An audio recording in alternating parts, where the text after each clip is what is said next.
When you look at the dragons, what do you see? It's important. What do you see? I suppose I see us. Tell me. Everyone says Targaryens are closer to gods than to men. But they say that because of our dragons. Without them, we're just like everyone else. The idea that we control the dragons is an illusion. They're a power man should never have trifled with.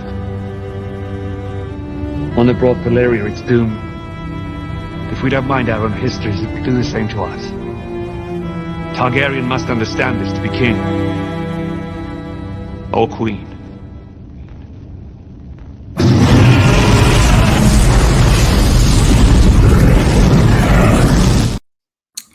And we are back for another episode of the wrap-up where we're covering House of the Dragon this summer. And joining me today is, as always, Evan Harris. Glad to be here. I'm excited. Just up top, I really liked this episode. This was a very strong episode. I kind of compared this to episode 2, which I think is still my favorite episode. But in terms of like concise character movements, progression, struggles, drama, grief, we kind of had it all. And if episode 2 was kind of our Team Green collective struggle as Otto and Alicent and Aegon and Aemond were all struggling amongst themselves as a family unit. I think episode 5 was kind of the reverse, where interestingly enough, we didn't see much of Aemond as I was expecting. I was very much excited to come on here and be like, Ron Aemond walked. What's he thinking after that tragic move he made? Or a big move. That wasn't even tragic for him. But we didn't get much of Aemon's perspective there. Maybe that's for next week. But we did get a lot of Team Black and their collective grief, struggles, and planning for the future. So that was very exciting. Finally getting some of more of Rhaenyra's struggles in a very meta sense. You know, a lot of people have been complaining about, like, not me, not you, but, you know, a lot of people have been complaining about, like, Rhaenyra's lack of agency this season. And I like what Rhaenyra did this episode, Jace especially as well. So yeah, Team Black really had a lot of the shine this episode, and I think for the better. How about you? Yeah, I think for me, between episodes 2 and this one and the ones that she directed in season 1, I think Claire Kilner, she's been doing a fantastic job handling all of the big character center episodes. This is another great example with Alicent and Rhaenyra trying to, again, struggle with what to do in the war. Then we have the stuff with Daemon and his whole hallucination stuff. Something that really stood out for me that I'm really glad that the show is diving into more is with the younger characters. I think some of the strongest moments this episode are with Jace and Bela. So especially that scene with Corlys and Vale, I think it's incredible. The dialogue in that scene is great. So yeah, I'm really enjoying this episode, and I'm excited to dive into it. So where do you want to start, Evan? Because again, I feel like we always dive into Daemon because it seems like that's the one plot where like the least stuff is happening. I feel like this is like a little bit more of the same, with a little few things here and there. But I would disagree. I think we got a lot more Daemon than we got of the Greens, and I think Daemon was a lot more juicy this episode. I think this is the most juicy Daemon nightmare that we've had so far. Definitely not the most like straightforward, as you could tell on social media. Exactly. yeah, exactly. Like the first one, we got boom. We see young Rhaenyra. I was like, oh, and great, love Millie. Jaehaerys, yeah. And then then we had the head of Jaehaerys, and then episode 4, 3, whatever it was, we got young Rhaenyra again. He cut her head off. A lot blatant Daemon transformations. Yeah. But yeah, you know what? Let's just start with Daemon. Let's go through it. I have my notes here, all set for Daemon. And this is interesting because, you know, and I was talking to my dad about this, and I think we agree in that Daemon's whole arc, his whole plan, I think while Daemon is a aggressive, violent, not a benevolent character in the slightest, I think even he wouldn't describe himself as benevolent, but he's very rash. But I think I'm still of the belief he's going to come out of this arc a better person than what he entered. However, I think we are at the point in his arc. You know, guys, arcs go like, up and down. I think we're at the lowest point of his arc. Is that fair to say, Edgar? Or we're at Daemon's lowest point here, where he's pretty much considering treason against Rhaenyra, and is justifying his inner, for lack of a better term here, like his inner ego in Freud terms. You're muted. On paper, it would be treason, as you said, but like I love how he doesn't view it as that. He views it as like, oh, I'm the one who should win the throne because I'm the guy, and everybody supports the strong male guys in this universe. So once I win it, she's more than welcome to join me. But again, like he is like not even considering, but I feel like his plan is like very much on paper like treason, but he doesn't view it like that. He just views it as like a simple like way out, like the easiest way to win the war, I think, in his eyes. Exactly. So yeah, and you see it like kind of like blowing up in his face because he has all of this plan of the Blackwoods going and getting like the support of the Brackens, and like he does get it, but he doesn't get it in a civil way, which ends up blowing up in his face with like the river lords being like, yeah, even if you have dragons, like we're not gonna support you, so peace out. I love how they pulled a like, wake up, motherfucker! Like, we gotta talk. They didn't care who he was, prince, king, king's regent, whatever, king's consort. It's like they didn't care. They came to confess to profess their griefs and their complaints, no matter what time it was. That was a very hilarious scene. But yeah, let's dig into this. He has a whole plan here, and Daemon's a cocky character. I think we got a lot of the comedy of that cockiness come out in this episode, but also the comedy of errors in a sense, where it's like he's trying to do these things, and he says at the end of it all, he could be a good leader. But his actions to get there are showing the audience that when he gets there, he wouldn't be a good leader, not without having the right people with him. He is good in battle, but he's not the only one in this show who's good in battle but not good in politics. We'll get to Chris and Cole later on in the episode. This is like the fourth time that one of his plans like go sideways, but we'll get to it. Yeah, exactly. Like, why are they laughing? Why are they smiling? Anyways, yeah. So Daemon is a very interesting character. I don't even know where to begin here, but yeah, like he has all these plans. Again, like I said, treasonous. He doesn't think it's treasonous. He thinks these righteous plans are, his own design, but they're incredibly flawed. We see the flaws pointed out vividly in this episode. We don't see what happens to the women and children. We hear about it, and it's not great. And I think it just comes to showcase Daemon's his incompleteness as a ruler, where he has certain attributes that are good, certain attributes that are bad, and that's why he kind of needs Rhaenyra. I really love what you said off screen about them needing to be together, and we're seeing the flaws of them not being together. But also, before we get into the Rhaenyra Daemon relationship of it all, I want to make a point that this episode was very much about how people are using the people who aren't in the war. There's very much they said it in a couple of different times throughout the episode, where I think it was Cole, Alicent group, Rhaenyra and Mysaria were talking about it, and so was Daemon, in terms of finding another way to win the war outside of battles. I think episode 5 really was showcasing that. Daemon was like talking to William Blackwood, saying like, hey, buddy, if we can't fight them, do what you got to do. And that seemed very confusing, but later on we figured out what really was inferred there in terms of like killing, ransacking women and children, innocent women and children. And then for the Greens, parading around King or Maelys the dragon, and kind of trying to get the people on their side, but having the opposite effect.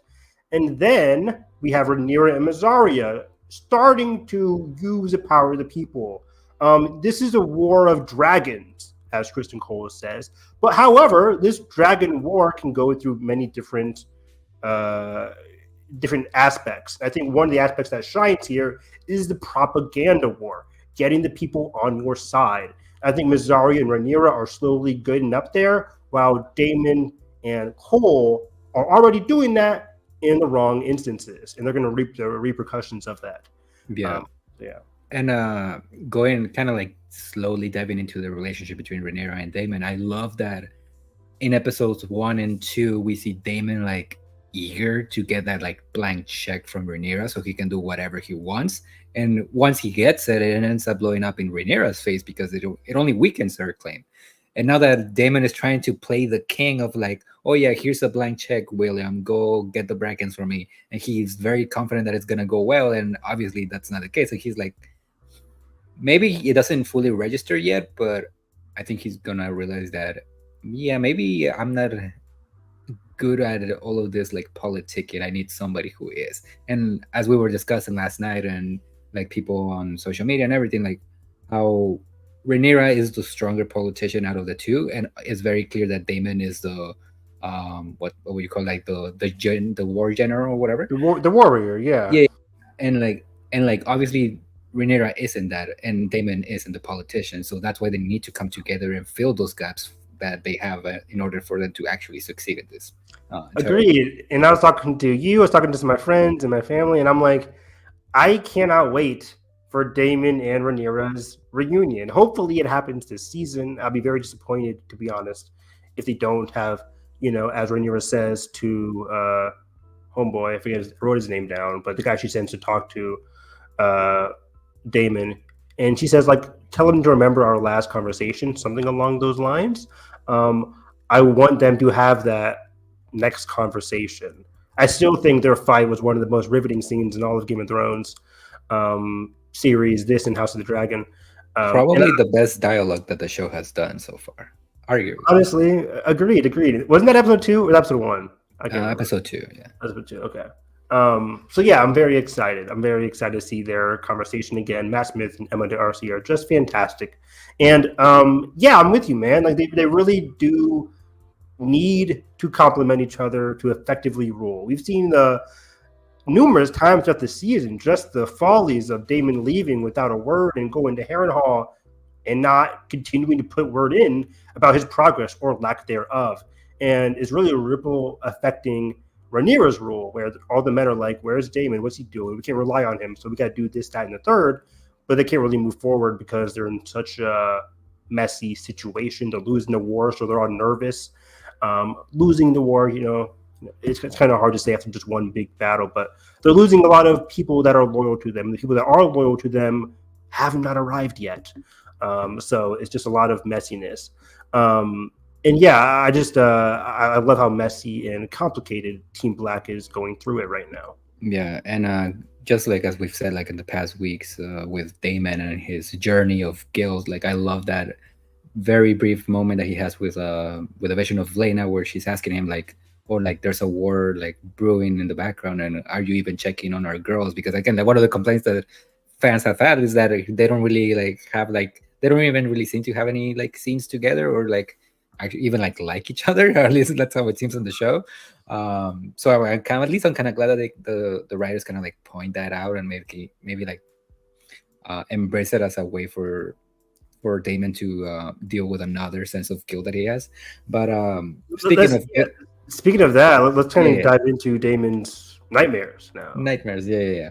So I feel like a lot of people have been taking this sex vision way too literal. What are you talking about? It was the most disgusting thing. It was so out of character. I mean, here's the thing. Is it weird? Of course it is. All of these relationships are fucking weird. It was deliciously weird. Yeah. Yeah, but like, first, the way that I reinterpreted it was this. I think Daemon in that dream, he was almost like trying to give himself compliments, because like his other visions have been like about like him like dealing with guilt, and this one was like it was about guilt, but it was like hidden in his own like self indulgence, whatever you want to call it.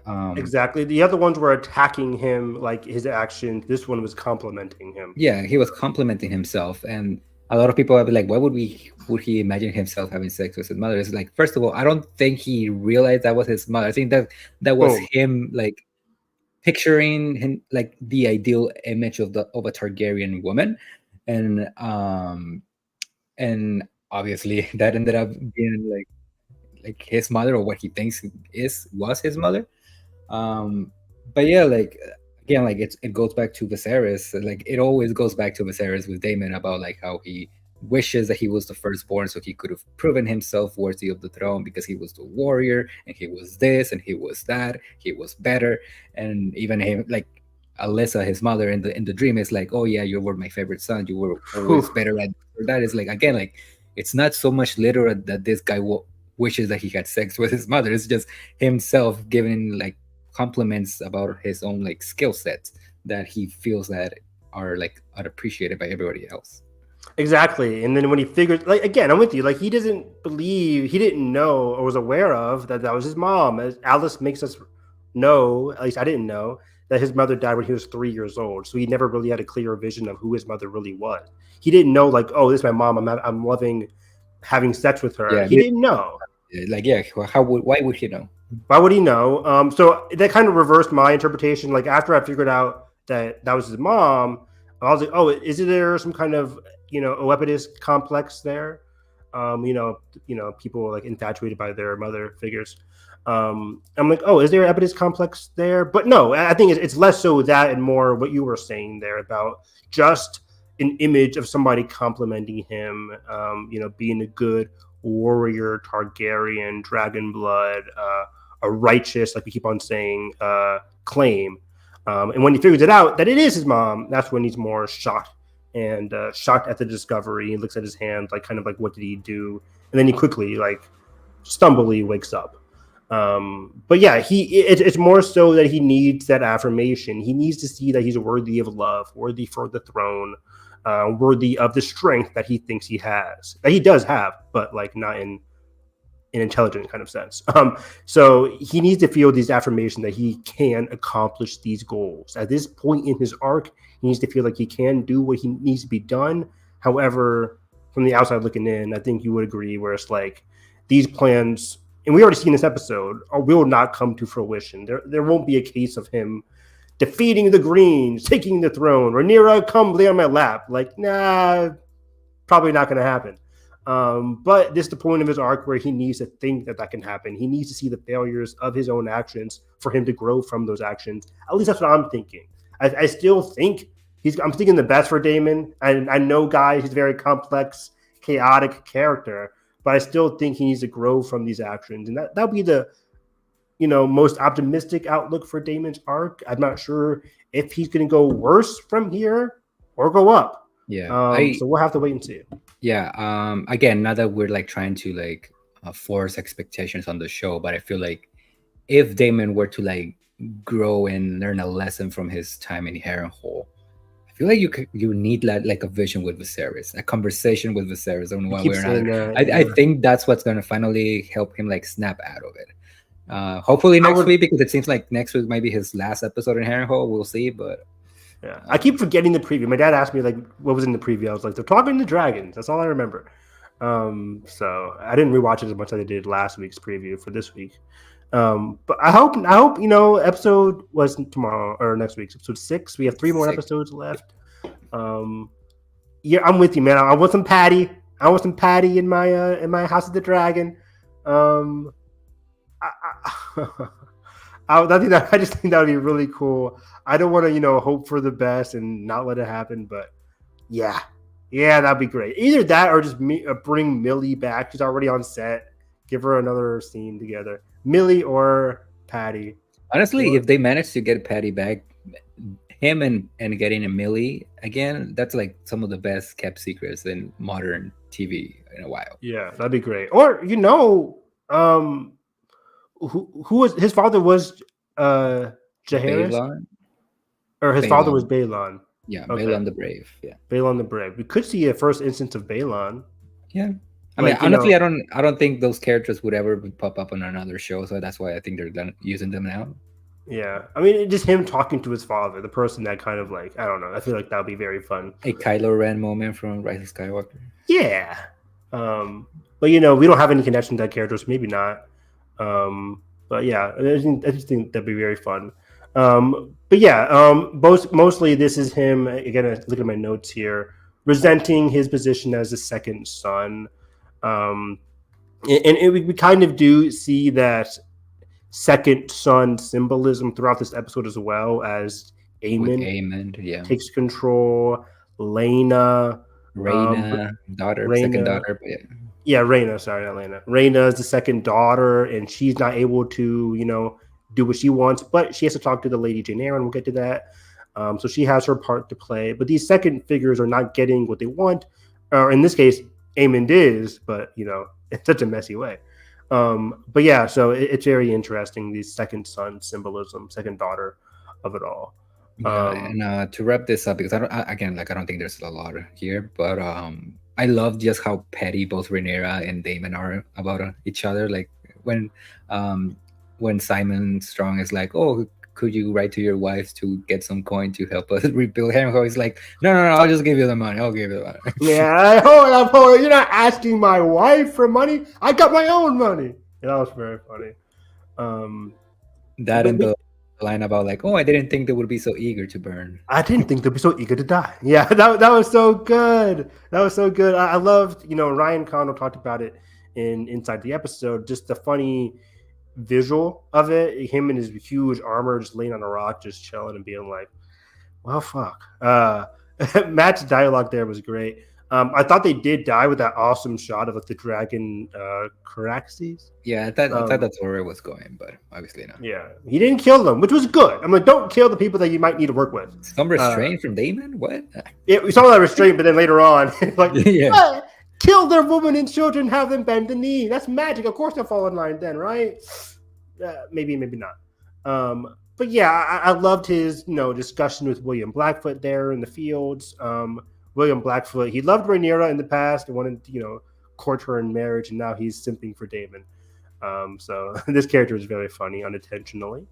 And then, I liked Bob the Builder, Daemon. He says he can't, if things aren't going well, basically in the war front, he can at least make himself useful in reconstructing Harrenhal so that when he gets his army, they're able to live in a place that isn't so dreary, messed up, and in construction, basically. And I liked his, mindset of just like trying to refurbish this area while getting a lot of lip from Alice. And justified as well, because Alice is the one who comes and tells the audience that, your plan to kill women and children isn't going so well, isn't great. They bent the knee, but like at what cost? I like that Alice is there to kind of be that voice of reason to Daemon. In a creepy way, but yeah. in a creepy way. Like she's talking to him and just being like, she's like bandaging his hand, telling him what's happening, but also, he's not very much a good listener. He's not listening to what she has to say. And, of course, he's going to continue to get more dreams and visions. Of course, we talked about the river landlords coming at night, illustrating the kind of the scale of these atrocities. Because we didn't get the names, but it kind of showcased how a lot of random river lords are complaining about this, which goes to show that this might not just be Bracken land. The Blackfoots could be this could be spiraling around through all of the Riverlands, which isn't good. Yeah, and I also love how it kind of it's almost like a continuation of one of the opening scenes in King's Landing with the people seeing the head of the dragon as a black omen, and people starting to slowly realize that you might have dragons, but that's not where all the power relies. And I feel like that's kind of the continuation of that, where Daemon, you might have a dragon, but there's more to it than that. You should be a little bit more I guess the word would be honorable if you want to go around and recruit other houses. Even though he might have won them by force, they might not actually support him. Yeah, they might not be as loyal to him, which again, guys, it goes to showcase one of the main arguments that Rhaenyra had. Are you really with me? And he was shocked. Why don't you think I'm with you? I supported you, Rhaenyra. I was always there with you, Rhaenyra. And she's like, yes, that is the case. But your actions all are not consistent all the time. You made me look like a murderer with what you did with Blood and Cheese, basically, which he still didn't own up to at the time. And now in this case, women and children are dying again under whose banner, guys? Team Black, Rhaenyra's banner. So it's another showcase of Daemon doing these rash decisions that are going to look terribly on Rhaenyra. And these are the things that Rhaenyra was, again, arguing about. And he's just laughing it off and shrugging it off to Alice. And it's just like he doesn't understand the depths of his decision-making. And I feel like he does know. He's just like in a denial, because even when one of those lords mentions the death of Jaehaerys, and he's like, oh yeah, like who's the one who's like spreading these lies, bring it to me. And it's like, the man that you're looking for is the entire realm. That's what they think about you. Again, like he's like feeling like almost like shameful, but he won't admit it. And that's exactly. I mean, that's the whole purpose of all of these visions. Exactly. It's things that he won't admit are coming to the forefront in his mind. And then I like what you mentioned. We already mentioned her, but like Laena coming to him. As soon as the women and children are mentioned, Laena is there to like talk about her children. Daemon is a fellow father who doesn't really see his own children at times. And you would think you would have some sympathy as a fellow father, but again, he does not. So his whole plan is really, he's getting people. He got the Brackens this episode, but it's not really, I'm not getting the sense that it's going to be as tight. It's an empty victory, kind of like how Sir Gawain mentions at the beginning with the Greens. Very much an empty victory. A lot of empty victories going around post Rook's rest. Let's see what's happening here. Do you want to move on to? Is there anything else? Or do you want to move on to maybe the Greens, the Blacks? I want to stay with the Blacks. I have my notes here. The thing I mentioned up top, the whole propaganda war, and that's going to continue with Rhaenyra later on. But let's talk about the Blacks first of all. And we do get the Black Council meeting here. That's his name. I finally found in my notes. Alfred Broom, kind of leading the charge in this episode and in this council meeting at first with Rhaenyra. They're all discussing the tragedy of Rhaenys, the fall of a dragon, the fall of a great ally in Rhaenys, and where to go from here. As Kristen Cole has successfully taken Rook's Nest, he took another castle. Their hold on the land is slowly slipping, and it's really stressing out these council members who are all talking over Rhaenyra. It's very funny, and he says kind of like, it's very, again, I don't want to use the word treasonous, but he's very disrespectful to Rhaenyra. Alfred Bloom is in this moment. Alfred Bloom, guys, is the character, the one that gets sent to Harrenhal later in the episode. He's the one that kind of goes off. Yeah, on the main annoying guy of the council. The main annoying guy, and he kind of says like, "You don't have enough battle experience." But I love how Rhaenyra was like, "Motherfucker, you don't have." Nobody had any battle experience. We've been in peace. That's 80 years. Point. That's the whole point of this. 80 years of peace. And they're all like, whoa, I'm basically, you're a woman and I'm a man. The irony of him pointing out that, but like you as women have tender hearts and you wouldn't do the hard thing. And it's like, literally a woman died in her dragon last week because she was fighting 2 dragons with nobody else's help. Exactly. And then when she even utters, okay, fine, you can make fun of me for not doing anything, having a tender heart, I'll go do it. Hold up. You're the queen. You can't go out there. Okay, fine, I'll stay here. Whoa, we'll make the decision. Like, what do you want her to do? She can't go fly out. She can't really talk in the council because her plans are bad and she's showing too much restraint. It's like, what do you want her to do? Yeah. And I like this episode really dug into Rhaenyra's inner and outer struggles of just being like, I'm trapped even in my own castle. Yeah, I feel like, and I mean, Team Green is a mess too. Like their council is a mess too. But I feel like at the very least, their council seems to be on the same page for the most part. Whereas here with the Blacks, is like it's very unorganized. Everybody has like different opinions, like very like contradicting perspectives. Because at least with the Greens, now that Aegon is gone, and Aemond is like stepping up, everybody is like going along with his plans, and Aemond can finally be like open about his plans. Like, but we'll get to the Greens later. Yeah. But yeah, this council, I'm with you, man. It's messy, it's chaotic. Everybody has their own individual agendas. And not so much that they want to like rule in or usurp Rhaenyra's rule. They're just being very disrespectful and not really considering Rhaenyra's. They're being like overly cautious, and by being so, like they're just making themselves seem as weak. Exactly. So yeah, this whole intro scene is just basically telling us like Rhaenys was the person in the room who would always shut them up, or at least try to, in the council. And now with her gone, Rhaenyra kind of really lost that feminine figure in the room who would really back her up. And that's when we get into the Mysaria scene.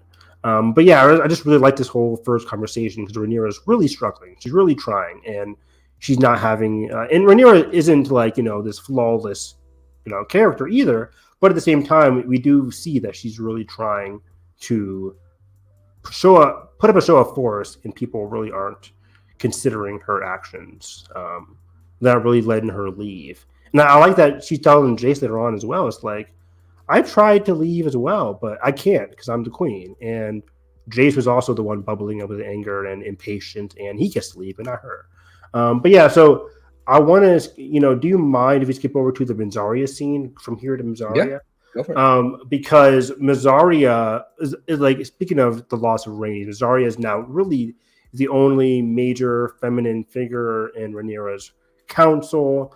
And while she might not be on the official Black Council, as we saw. She needs to be on the council. I know they like the members of the council will never have her because she's like a smallfolk. She's like not one of them, but like they desperately need that woman in that table. But exactly. But I do love that she is technically, she gets the last whisper, the last word with Rhaenyra at night in her own chambers, which I think is arguably more important. It's like, yeah, it's cool. We can talk to Rhaenyra in your big council meeting in front of a group. But when those one-on-one conversations are always the more valuable to have, where you get to see Rhaenyra's true emotions, her true thoughts, not like, in front of a whole group of men. So I like that Mysaria really is being that group there, or being that voice, that presence there for Rhaenyra.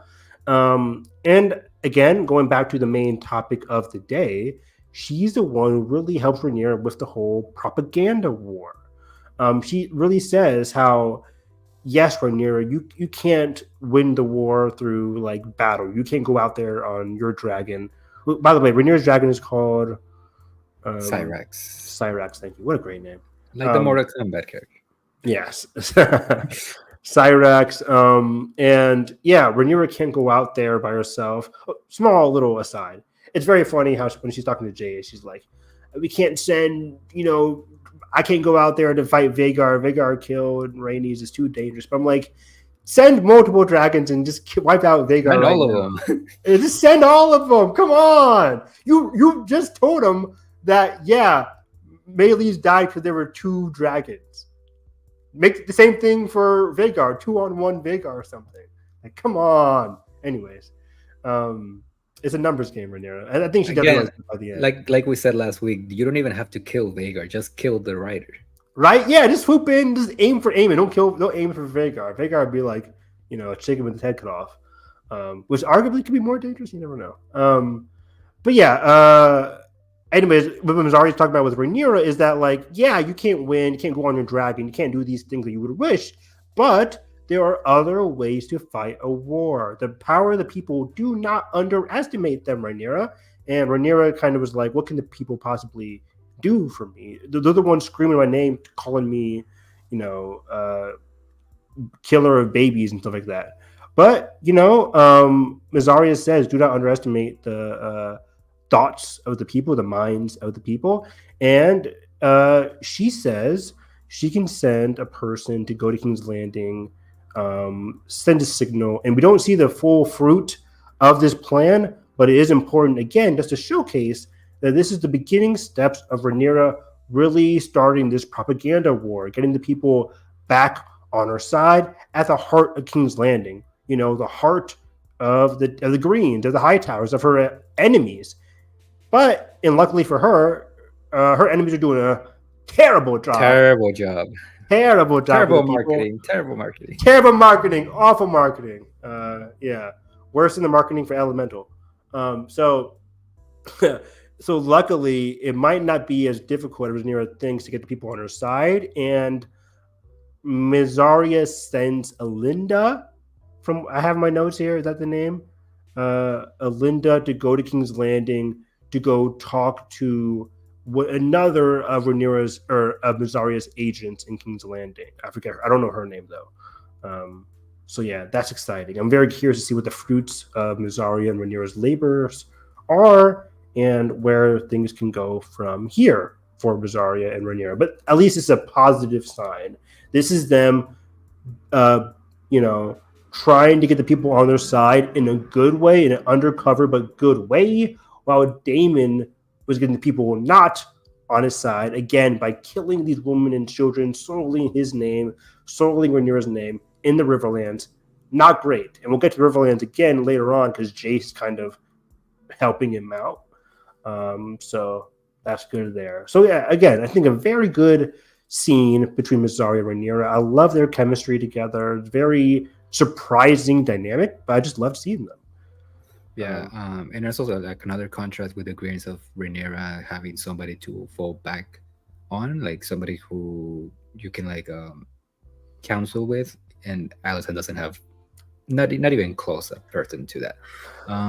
But what do you mean, Maester? What do you mean? But yeah, like going back to the Mysaria thing, I wonder if that's gonna be Rhaenyra's way to maybe recruit some of the people that we know are dragon seeds in King's Landing, because at the end of this episode, her and Jace are talking about like possible bastard Targaryen children scattered across the realm, and I wonder if Mysaria knows about them. We'll see, because obviously we have what's his name? I forget his name from episode 3. Hugh the Hammer. And no, not the guy. Yeah, Oath, right? The guy that was talking about at the tavern thing. Yeah, at the tavern. Yeah, saying he was saying that he's brothers to Daemon. Yeah, and Viserys. Yeah. So yeah, he would be a bastard son of Balon Targaryen. He would be a Rhaenyra's uncle. Yeah, Rhaenyra's uncle. And he was on Rhaenyra's side before he shut the heck up when Aegon entered. Yeah, and I mean, it wouldn't be that hard for Mysaria Spice to find him, because he's not even being subtle about it. So yeah, if he's telling people in a random tavern, how many other people has he told? So very, very likely. Even though I have a weird image of him, I can't see that. Just on first impression alone of the guy as talking to the tavern, I'm like, is this the guy you want on top of Vermithor? I don't know. But maybe he can shave and look different, and I'll be like, oh, okay, he's cool. Once they give him a bath. What? Once they give him a bath. Yeah, give him a bath, shave, put some shampoo on. Yeah, he looked very crusty and rusty, so we'll have to wait and see what that guy's up to. I'm shocked we didn't see him this week to just see like what he's up to, especially at the Dragon Seed episode. Yeah, but I just want to mention something real quick about the Dragon Seeds. We've already seen them include most of them, at least the guy ones. I really hope they include Nettles. Like again, like this, I'm not really diving into spoilers, but there is a female dragon seed that pops up in the book, and a lot of people are saying that she might get cut and they're gonna give her storyline to Rhaena. I really hope that's not the case.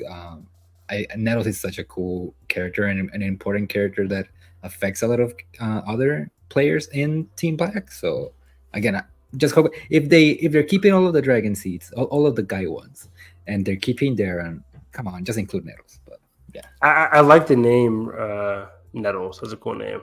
So people think that Rhaena, the one that was talking to Lady Jane Eyre, would have her storyline. Yeah, but she seems too young. I don't know. I mean, I think they would be about the same age, like her and Nettles. Okay. At least on the show, maybe that's what I'm picturing. How many dragon riders do we only need 2 dragons, right? Am I wrong? I mean, they have more. They have more that we haven't seen.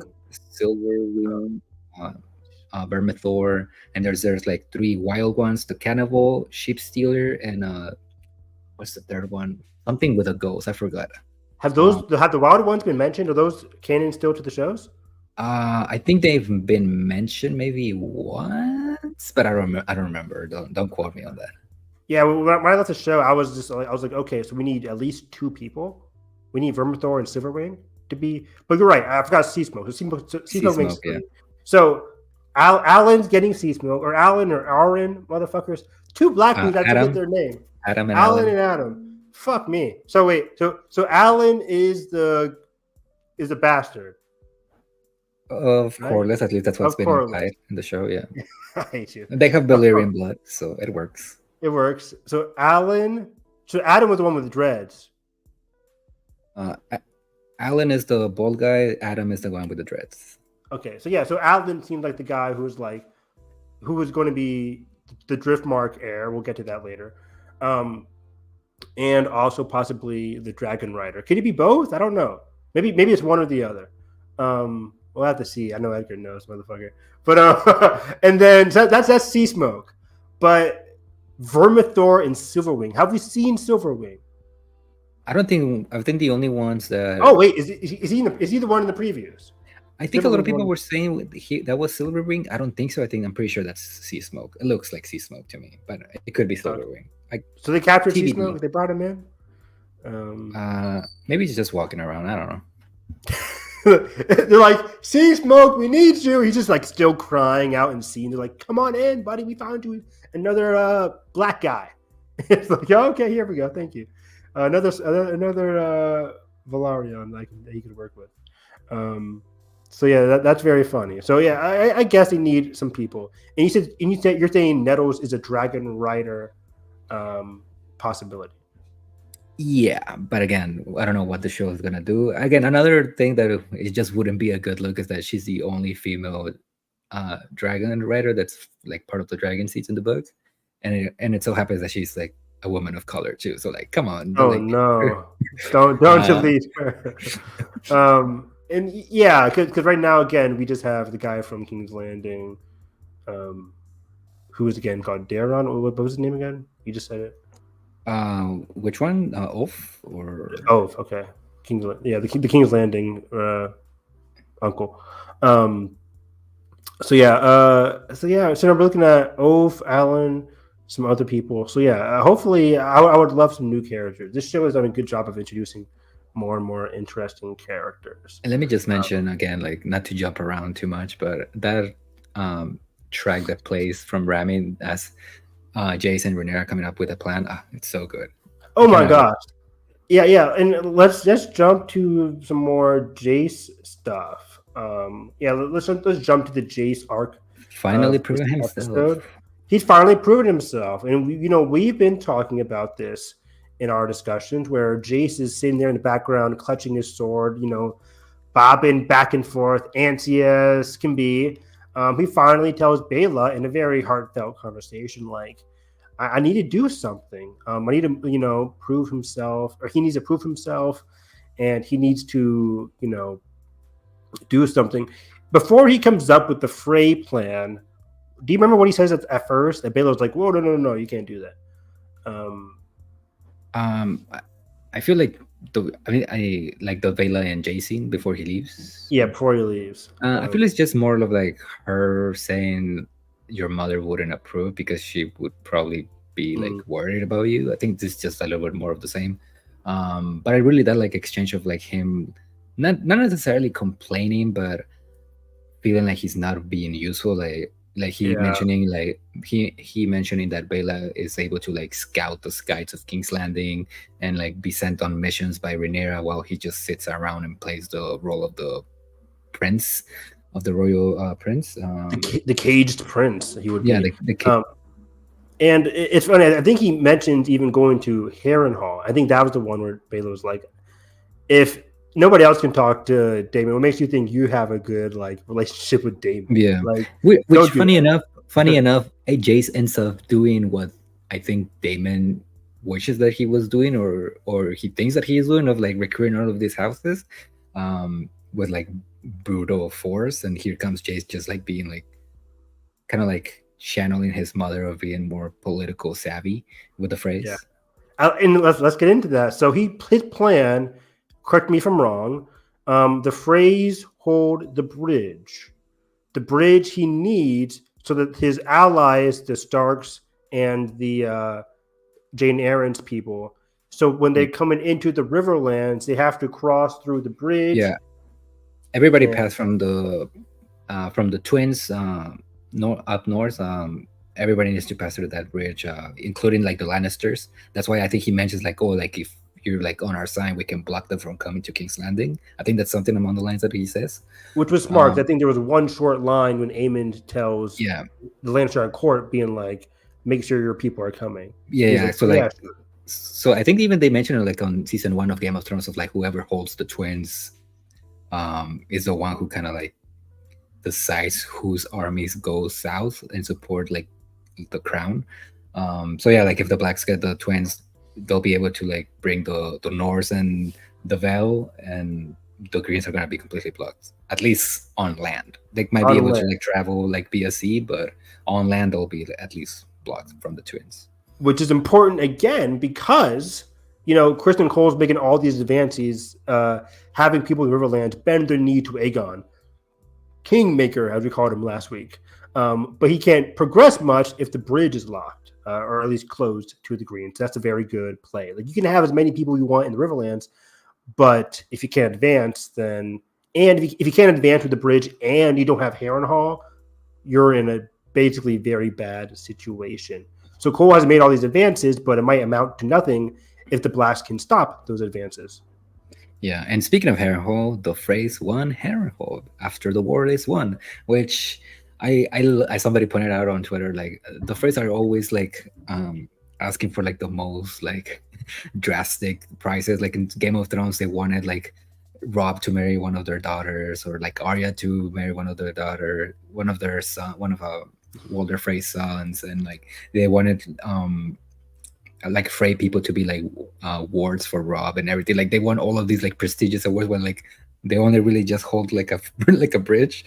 Exactly. That's very funny. Yeah, I looked at this scene as Jace talking to the twins, very much like Robb talking to the Freys. Like, these people that we're rooting for have to convince the Freys to do something for them in order to advance past the bridge. And again, they're asking for just so much. But I like that Jace was like, he just smiled. We didn't hear him say, "Yeah." He goes along with it. Yeah. He just smiles and clanks drinks, and later on we know that he goes along with it, which is good. And he didn't tell Daemon, but it's not really relevant because it's like, this is for after the war anyways. And even if the Strong technically has it, even if Daemon technically has it right now, after the war, it's like, it doesn't really matter. Sure, have Harrenhal. It kind of reminds me, like, even though it's not exactly identical, it kind of reminds me of like Rhaenyra going to collect the egg in episode 2, season 1. Oh yeah, same. Yeah, exactly.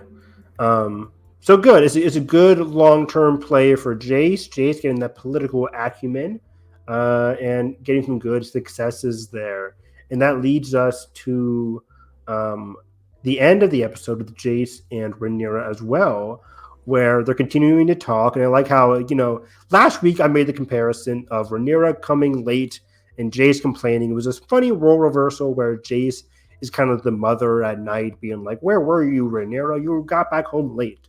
And Rhaenyra is kind of like the funny kid being like, "Well, I was out with my girlfriend, Alicent."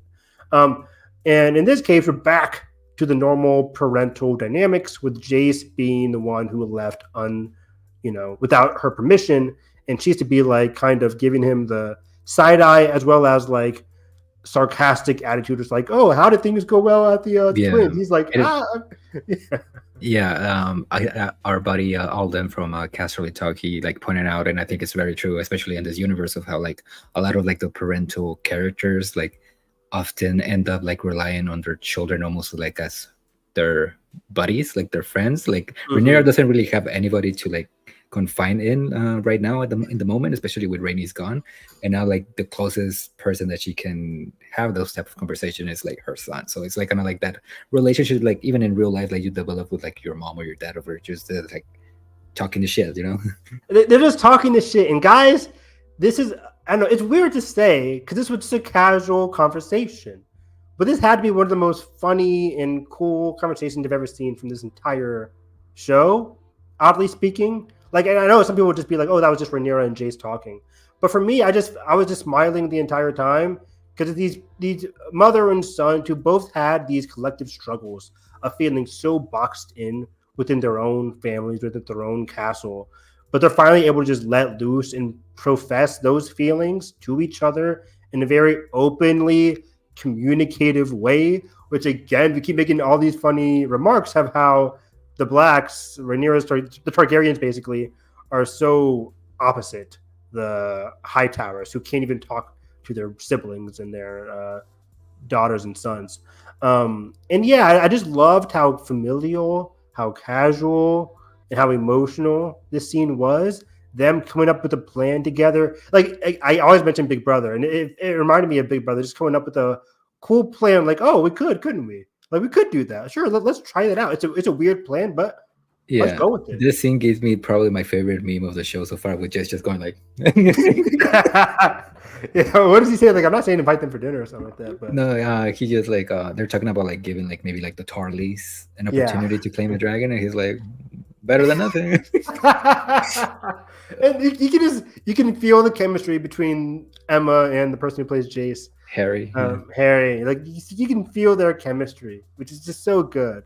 Which is funny because on the other hand, on the behind the scenes, you can see so much of chemistry between Alicent and Helena, but you don't really see that on screen because they hardly ever talk. Yeah, but it's just like who they are as characters in the show. Exactly. Yeah, for sure. But that's what I'm saying. It's like the Blacks are so close knit, while the Hightowers are just not. They're really struggling to connect. But yeah, I just loved how familial this was. Jay is saying like, "Well, Mom, I couldn't leave. I didn't want to just stay here and be useless." She's like, "Oh, I had those same feelings, Jace. You make fun of me for saying like, being this way or the third." But she also wanted to leave. She also wanted to do these things. And I also like that she's reading up on her histories. Let me see here. Learning about Visenya Targaryen, which is a very cool Easter egg as well. And he's like, hopefully you're not learning everything about Visenya. She was crazy. But I like how, at least to my knowledge, Visenya helped lead to the creation of the Kingsguard.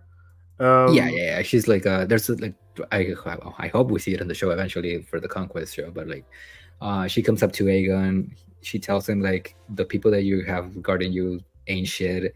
Like they would never be able to like protect you, and he's like, they would be able to protect me. And then she just pulls Dark Sister and cuts his cheek, and he's like, well, they didn't do nothing, so you'd be better secure, dude.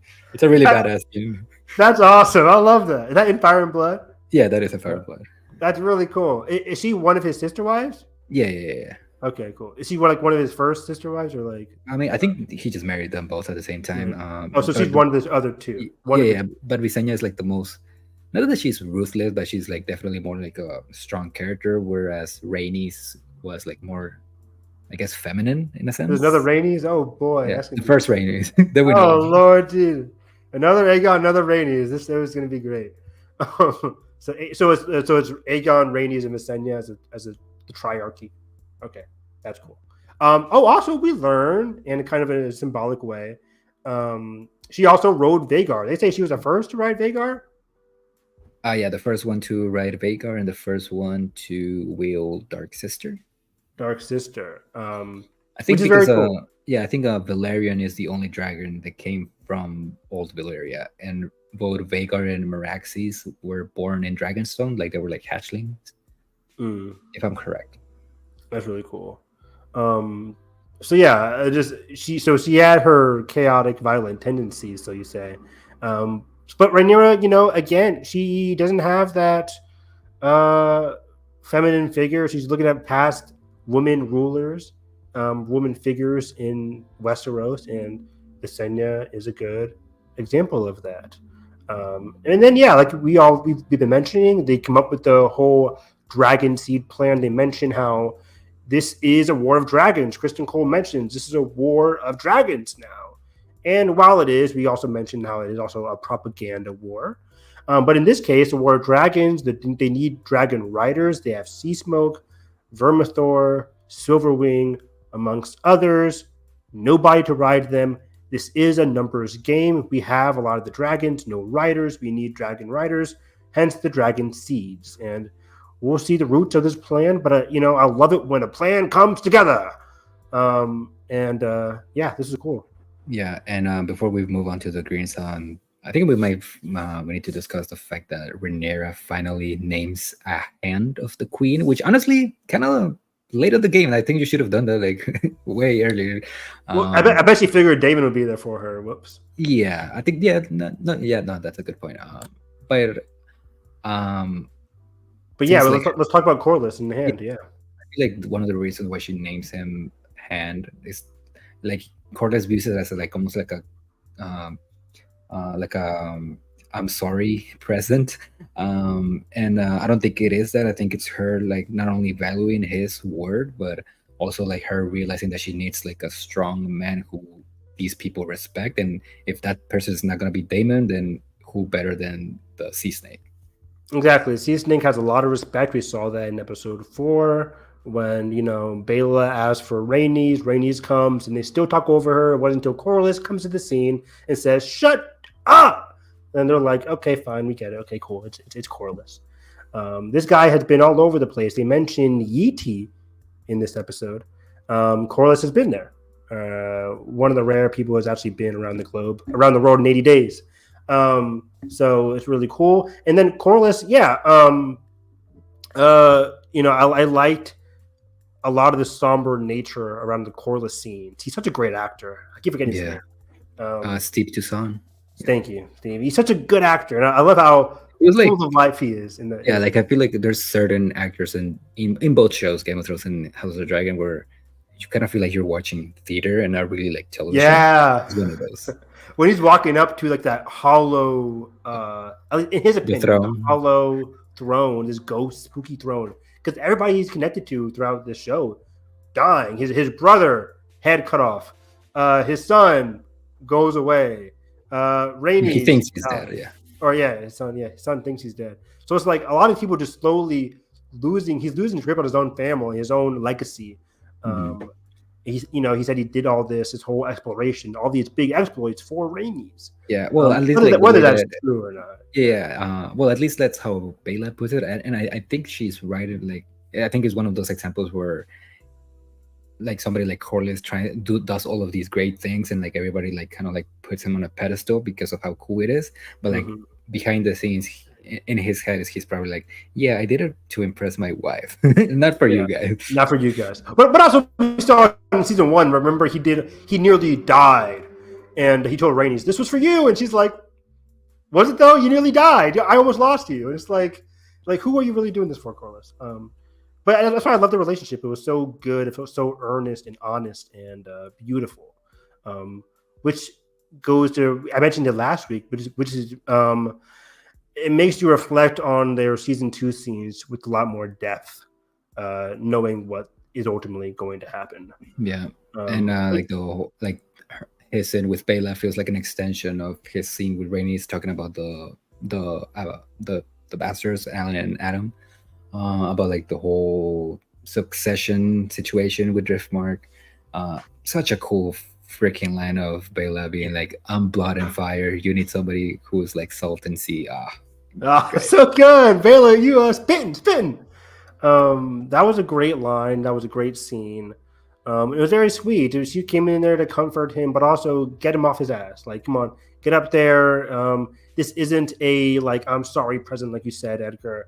This is I'm giving you purpose again. You're feeling like you're basically lost at sea, but no, I'm giving you an anchor. I'm giving you purpose. I'm giving you a job to do. The job's not finished, Corlys. And I like when Bela's like, "You rather go with the Lannisters?" He's like, "No, I wouldn't." Or the Hightowers. He's like, "No, I would never. It was just a very funny, loving conversation. Again, these two families communicating, healthy back and forth, great communication. Love to see it. And Corlys will be Hand. We saw in the previews he does go to Dragonstone, so that's gonna be interesting to see. We haven't really seen a lot of Corlys and Rhaenyra back and forth. There's always been Corlys, Rhaenyra, and Rhaenys, or there's always a third figure there. So we haven't really seen Corlys or Rhaenyra. That's going to be interesting to parse through next week. And both actors are so fantastic. Like that scene in episode 10 where Corlys comes back from his like injury, like from being like locked up in bed, and he just comes in and he's like, "Whoa, Your Grace, what you need ships, right? We all got them or whatever." I cannot wait for them to like start interacting again. That was baller. So we talked about the Frey, we talked about Jace. Can I talk about Rhaena in the Vale real quick? Let's do that real quick. We got a new actress playing Lady Jane Eyre. She's the descendant ancestor to the weird kid from Game of Thrones, right? Yeah. Let him fly, mommy, something like that. Yeah. Well, technically, there is this theory that the kid is not even like an actual heir and that he's the son of Littlefinger. Oh boy.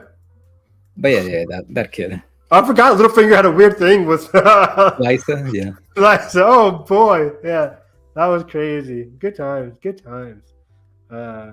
Anyways, yeah, where's it at? Oh yeah, there we go. Yeah, so Rhaena goes over to the twins. Lady Aaron rules the Vale. The Vale, what people are forgetting in the viewers out there, same people that came in there. I was talking about with Littlefinger, but also like they had tons of people to come save Jon Snow's ass in the Battle of the Bastards. Yeah.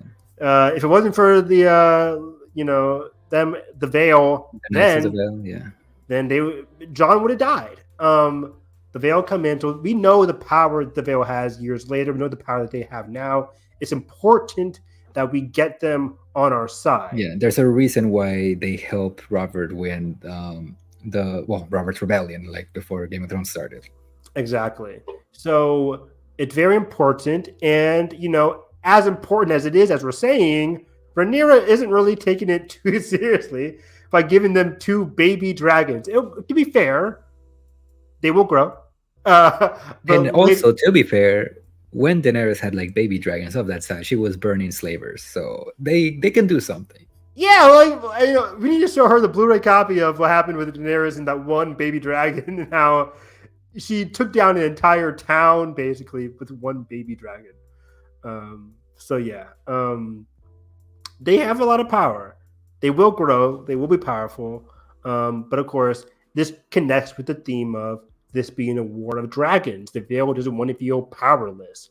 This fortress is impregnable. But a dragon can easily fly over and penetrate it. So she's very and correctly nervous and scared, especially with Vhagar being this powerful presence throughout the realm. The ghost of Aemond is really flying throughout this episode, which is what Aemond did last week. And yeah, I like what Rhaena was doing here, saying like, just be patient, talking back a little bit, but then also being respectful. Another example of like the black children being more political savvy than the green, because Aegon, obviously he doesn't care about it. Helena is in her own little world with her visions, and like Aemon is like the only one who like actually seems to have a good grasp on what's going on. But like everybody in Team Black, like from Baela, Rhaena, and Jace, like they all seem to at least have some kind of knowledge. Even Lucerys in season 1, when he goes to Storm's End, like he was good. He was actually being a pretty good messenger. Yeah, it wasn't his fault that the guy was a idiot. Like I already married my wife to Aemond or whatever. Yeah. So yeah, I really like that back and forth with Rhaena and Lady Aaron, of her like, again, like you said, like talking back of like, well, yeah, you said you wanted dragons and we gave you 2 and you didn't specify the size, so here you have them. Here you go. You didn't read the fine print. So yeah, again, like we'll see how it pans out for Rhaena in the future, if they're gonna give her the storyline of the character that I already mentioned earlier or not. But yeah, again, like there's not a lot going on here. It's just very simple, basic stuff. Good bed too. Good. People always ask, where would you want to live in Westeros? People always say, Winterfell. No, the Vale. The Vale is like peak. It's like nobody can come there. If they can come, you'll see them coming a mile away. Great furnishing. You got a big hole. Come on, it's great. I would love to live there. It feels like also like it's pretty breezy, so it's not too hot. It's perfect weather. Perfect weather. You got that West Coast weather. Also, like a lot of people say Dorne, which I mean, I get it, because Dorne is always like very separated from whatever's happening in the rest of the Seven Kingdoms. But it feels like the weather there is not great. I feel like a lot of dry heat in Dorne. Yeah. I don't know. I'm not getting the best vibes. I'm like, I'm good. Like the Vale for me would be great. King's Landing, like the worst landing place to live. It's like you're stepping in shit and piss, and it's like the New York City of. Yeah, it really is. It's just not great unless you're like literally royalty in King's Yeah. Landing, then it's not great, guys. And Winterfell is just awful. It's cold. Yeah, but Anyways, the Greens. Let's talk about the Greens. Full of great plans, right, Edgar? Everything's going swimmingly for the Greens. They won Rook's Rest, and they're winning the championing love their of the victory. people. Exactly, the people love them. No, so Kristen Cole comes on in, riding with Meleys has been slain.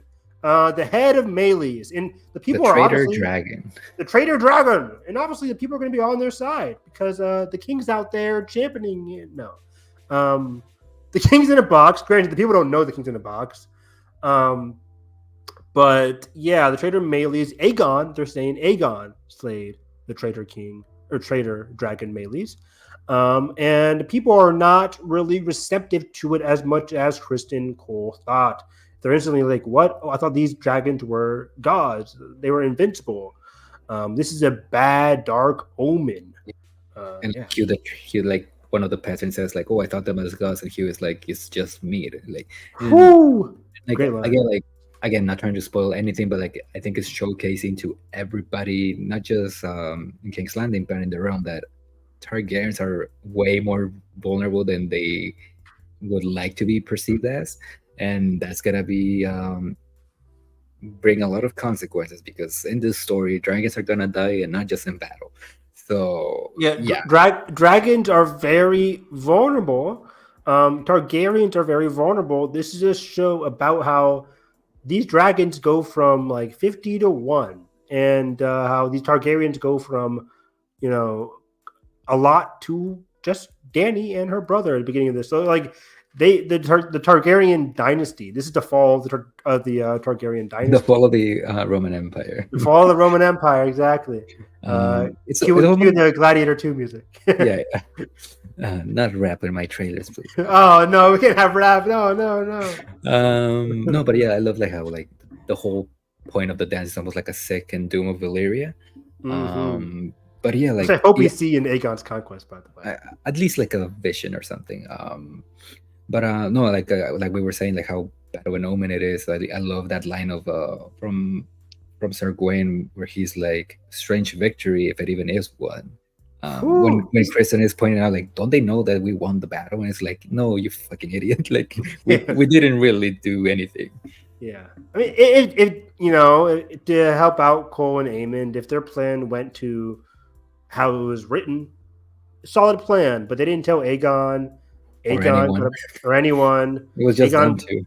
Aegon goes in there. They lose, as Kristen later says, 900 men to this fight for one small little castle. Insignificant castle that's destroyed by the end of the battle. Yep, it literally explodes. So it's not really great. And let's see here.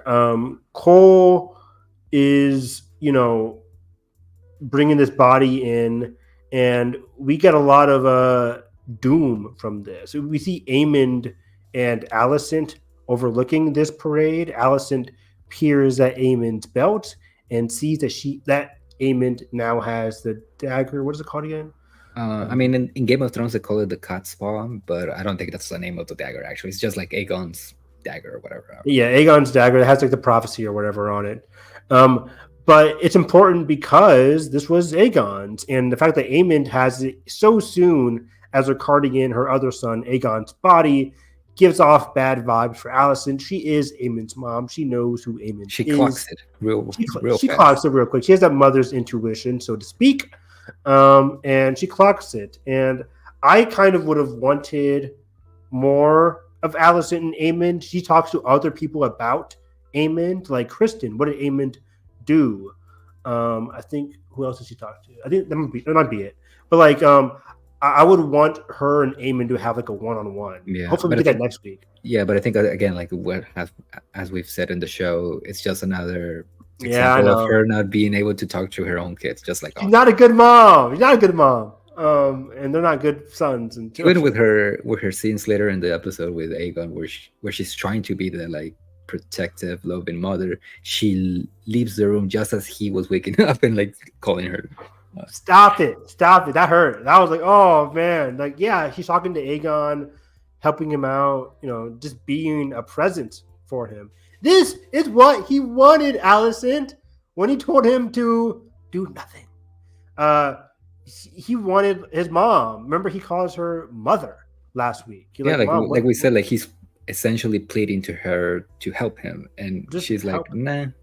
Just do nothing. Just sit down there, just be drunk and do nothing. And that's not what he wanted to hear, but now he finally gets what he wants, but he's half burnt and half not lucid. So he's not in the right state of mind. And we get cutting back at the beginning there when they finally get him to his chambers. Woo, we got a deliciously disgusting sequence of events here. I loved this. I'm not afraid of anything disgusting, but usually I'm just like, oh, whoa. But this was cool to look at. It was just burnt armor. Maybe at some point. Just scraping that thing, is sticking to his skin. Yeah. It's not as gruesome as I thought it was gonna be, because in the book it's described, because in the book Aegon is not, at least that we know of, he's not wearing like the Conqueror's armor. It's just like regular armor. So in the book the armor melts into his skin, and in this is like the opposite, is his skin like burning into the armor, because it's like Valyrian steel. Armor melting into the skin is a wild image. Yeah. Oh my god.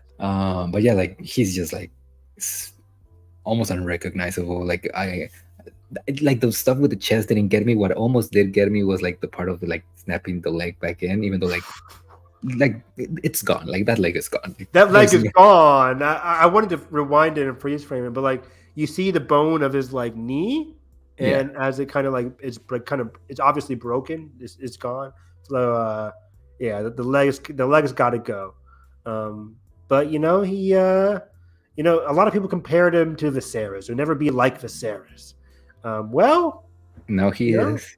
Now he is. And the tragedy of it all is that Alicent wasted her entire youth aiding this like crippling old man that could barely stand on his own, and now she's gonna spend, at least so far, her like adult life attending to this crippling king as well. So yeah, it's like oof, she gets anchored to the sins of her, the sins of her past. The cycle, it repeats itself, and Alicent is still, the walls are still closing in on her. Speaking of walls closing in on Alicent, we see Alicent with what's it called? In the table, in the Green Council. Speaking of a messy council over the Blacks, we get an awkward council over with the Greens, as they have to decide, Edgar, who's going to be their next king, who's going to be the regent in Aegon's place, and they're like, put it to a vote. We're democratic here. We all get a say here. Alicent, who do you think? As a dowager, who do you think? She's like, well, I did it once. I did it once, and honestly, she did. She did okay. She did a good job with Viserys. Granted, Otto was there every step of the way, but she and Otto did a decent job with Viserys, at least in terms of elevating the High Tower's position at the time. She's like, all those flags in the castle. That was me.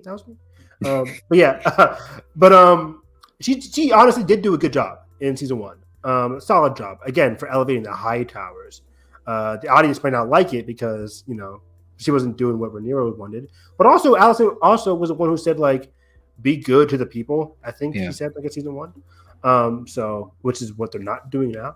But yeah, she votes for herself, and everybody else is like crickets. We can't put a woman in the throne again. We can't do that. Our whole campaign was to say Rhaenyra can't do it because she's a woman. This is awkward. Oof.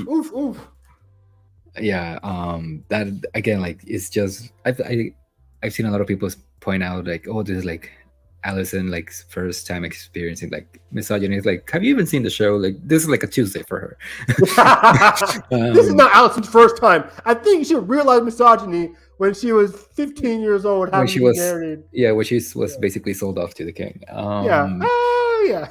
No, but like again, like that like scene where the camera is just like slowly dulling in on her face, and like the sound around her is kind of like going like us lower and lower, and she's like almost having like a panic attack of her realizing that okay, now I'm really effed up. Like all of these men, including my own children, are just gonna walk all over me, and there's nothing that I can do. Nothing she can do. She's having a, would you say it's an authentic panic attack, Edgar? And it's like, Yeah. Puss in Boots level panic attack. But dude, this was crazy. And I was laughing, but I felt so bad. And I was also in awe of the direction. Fantastic. I love the Greens, guys. They give me some awkward mess every single day. Some of the best characters in television. They are excellent TV. When she looks over at Larys, the feet guy, and she says, dude, basically she's like, dude, you're my guy. Who are you going to vote for? It's got to be Aemond. Oh! And then up to Kristen. And then Kristen, okay, fine. Larys, you're weird. I get it. You're not going to side with me. You're voting Aemond. But at least I got Kristen. I'm fucking him every night. Kristen, what do you have to say? Let me hear it. And what does he say? It's got to be Aemond. That was the final nail in their relationship. The final nail in the coffin.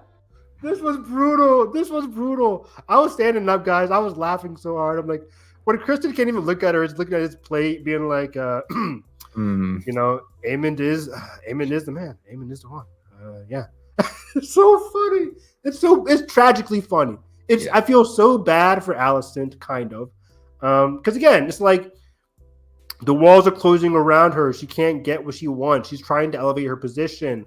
When she was with Otto, she's not getting a voice.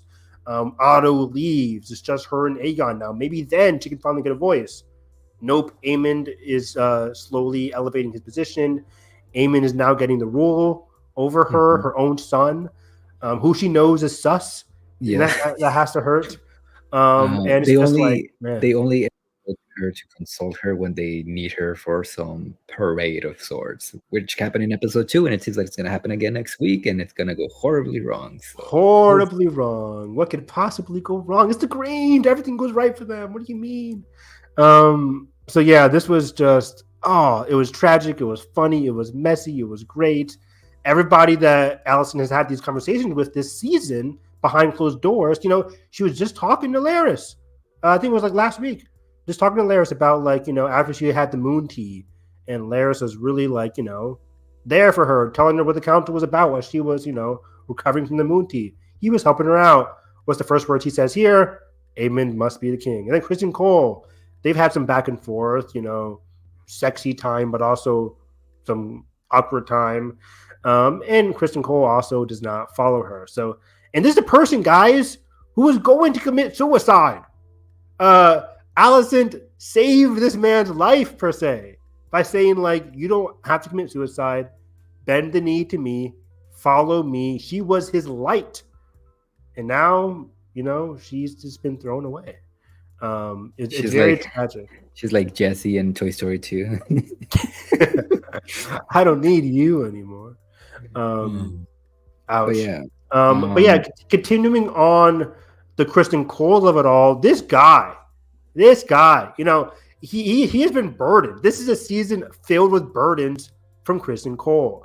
What I was interested in last week was, well, how will he progress now that Aegon, his king, the kingmaker, lost his king?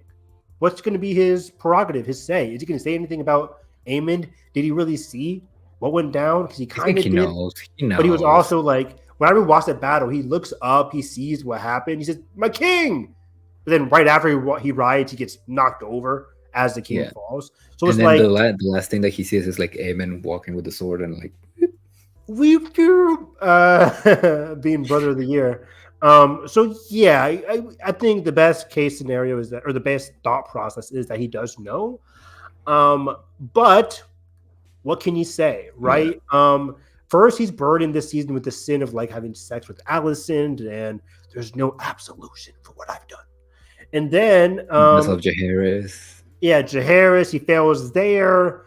Projects on Eric and sends him to his death. Good point. And then he loses his king, comes back, can't really say anything because the next regent, people hate him. The next regent is Aemond, the person he thinks did it. So what can he possibly say as the hand of the king, a hand to Aemond now?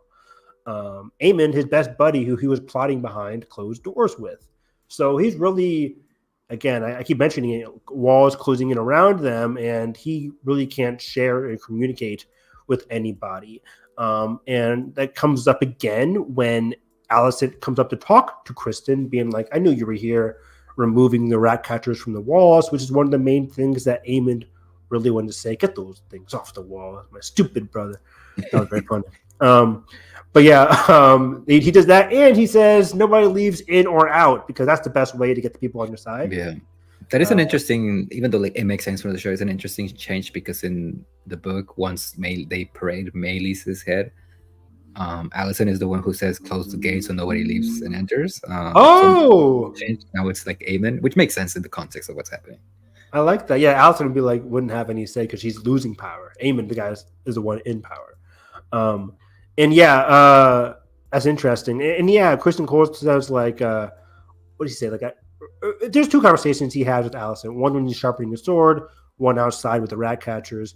In both conversations, he's really coming across as like not communicating well with her.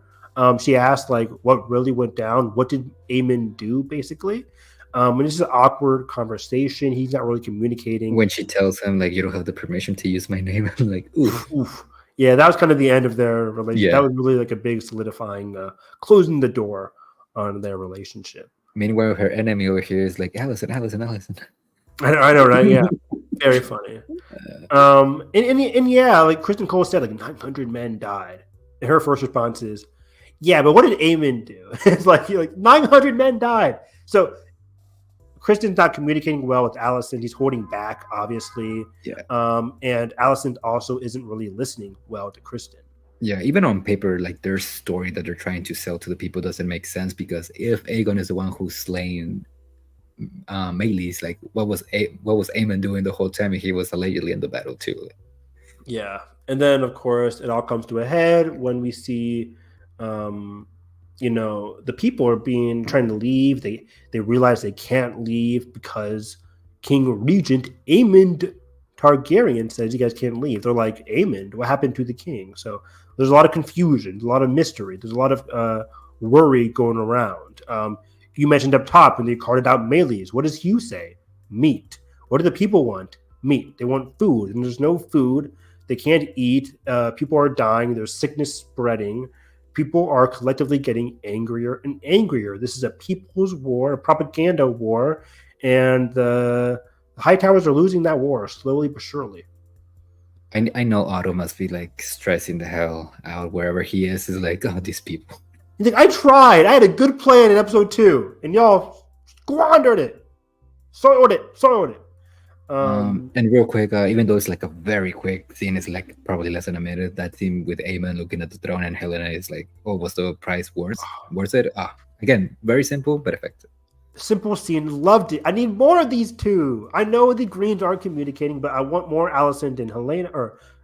I do want Alicent and Helena, but I want more Helena and Aemond, and more Aemond and Alicent. Those two dynamics in particular. I'm just very curious.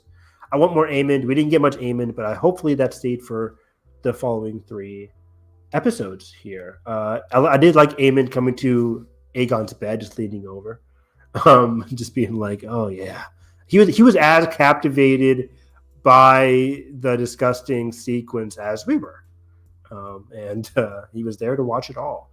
And I like Ewan Mitchell's performance as Aemond. He continues to compel me, and I'm very curious to see what's next for Aemond, to see what we have for Aemond to watch next week. But yeah, and, is there anything else? I think that's it. We covered everything, right? I think we somehow covered everything. The people are not doing well. The people, Hugh Strong is not happy. His wife's not happy. Let me just say let me say something about Hugh the Hammer, because one, I don't, if I believe correctly, I don't think he has a family in the book. So I'm thinking they're either something's horrible is gonna happen or they're totally gonna die. Because like, isn't that horrible? I mean, yeah. But like something has to happen for him to actually leave the city, because he still wants to stay, which I don't know why you would want to stay in the city based on an empty promise from a king that's allegedly maybe dead. He gets convinced. I feel like something has to happen to his family in order for him to finally leave the city. But I don't know. We'll see. He gets convinced by his wife. They try to leave. So my theory is that Alinda, whatever Myzaria's plan is, he's somehow going to be connected with that in terms of whatever Myzaria is planning to get people on Rhaenyra's side. Maybe he's in that charge to get them out of the city, to get them revolting against the High Towers. We'll have to wait and see. But yeah, I think that might be it. Get what? Get Hugh off into their team. Especially since he's like a blacksmith, so he would be useful. Very much so. Very much so. He's like, Aegon promised me money. Come on. They're like, Aegon's not. He lied. People lie all the time. The king lies. Yeah. But yeah, this was a great episode. We got a lot of struggles, grief, shared grief, a lot of funny scenes, guilt. This was a very dialogue-heavy episode. Characters are making choices that will progress them further towards the end of the season. And arcs are very much being clearly showcased. There's no confusion. There's no messiness. There's no convoluted narratives going along. I'm having a blast with season 2 so far. I'm loving how concentrated and crazy the season is getting, even without the messiness of the battles. Episode 2 and this episode are two of my favorites. Episode 4 was just mind-boggling, but yeah. I love how people are already complaining, like, oh, like it's another boring episode. It's like, you just had a battle episode last week. What do you want? Yeah, I can't win with some of these people. It's like I loved how great character-centric this was. Love it. Where can people find you and final thoughts, whatever? Find me on Twitter, Harris EV9. If you don't like Big Brother, maybe don't follow me on Harris EV9. Because I'll be tweeting about Big Brother 26. This is Big Brother 26 season. The cast dropped today, so I'm tweeting a lot about that. The Acolyte ends tomorrow. The season finale of The Acolyte. Remember? What? Remember it? I'll remind Edgar. I'll tweet it. I'll text him. I'll do everything. He should. It's gonna be big. Hopefully they renew The Acolyte for season 2. I'm just loving the show.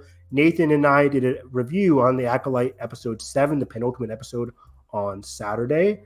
We watched Deadpool 2 on Friday. And on this stream, we watched Twisters last Thursday. So if you like the movie Twister, if you like Twister with, Bill Paxton. Wow. Bill Paxton, thank you. Woo, that was crazy. Bill Paxton and Helen Hunt. Go watch that because we had a blast watching one of my favorite movies from my birth year, 1996. So yeah, follow me for all things Star Wars, House of the Dragon, Big Brother, reality TV. It's going to be good. Yeah. And you can find this podcast at WHFG Podcast. As Evan mentioned, you can check our commentary for Twister. And we also had like our episode for what we watch in June. So you can check that out. If you haven't seen our coverage for House of the Dragon for the show, you can go back and listen to some of the early episodes. And what we'll be doing next? Well, probably next week, covering episode 6, House of the Dragon. And you can find me at EDG or TEG. All social medias. You can find my work at Loud and Clear Reviews in the Cinema Spot. My last review was for Long Legs, which came out this weekend. Great movie. I want to watch it another time. We'll talk about it on the July episode. But I think that's it. And real quick, if you just want to listen to the show rather than just watch it on YouTube, you can listen to it on any of your favorite platforms or podcasts of choice. So yeah, and we'll see you in a week for more dragons. Bye-bye.